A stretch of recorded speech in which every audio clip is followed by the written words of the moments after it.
তোফাজ্জেল 2011 সালে তার বাবাকে হারিয়েছেন, 2013 সালে তার মাকে হারিয়েছেন, 2023 সালে তার ভাইকে হারিয়েছেন। 4 বছরের একটা ভালোবাসা ছিল তার, সেখানেও তিনি ব্যর্থ হয়েছেন।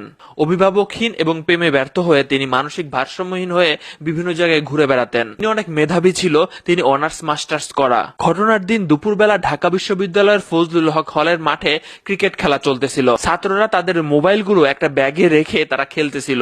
ব্যাগের ভিতরে ছিল 6টা মোবাইল। হঠাৎ করে সেই ব্যাগটা চুরি হয়ে গেছে, তার মানে 6টা মোবাইল সহ ব্যাগটা চুরি হয়ে গেছে। তখন ছাত্রদের অনেকেরই মন খারাপ হয়েছে, বিশেষ করে যাদের মোবাইলটা চুরি হয়েছে। সন্ধ্যাবেলা যখন আবারও খেলা শুরু হয় তখন তোফাজ্জেল ভিতরে প্রবেশ করে। তখন অনেকেরই সন্দেহ হয় তার কথাবার্তা শুনে, তারা তাকে ধরে নিয়ে ভিতরে নিয়ে যায় এবং তাকে আঘাত করে। আঘাত করার পর আবারও তাকে খাওয়ানো হয়, যেটার ফুটেজ আপনারা দেখেছেন। এরপরে আবারও নিয়ে যেয়ে তাকে আঘাত করা হয়। শেষ পর্যন্ত তো আপনারা জানেন তার সাথে কি ঘটেছে। তাকে হাসপাতালে নিয়ে যাওয়ার পরে ডাক্তাররা বলেছেন তোফাজ্জেল আর নাই।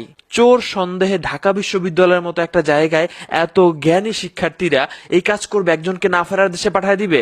ঢাকা বিশ্ববিদ্যালয়ের জন্য সবচেয়ে কলঙ্কজনক ঘটনা।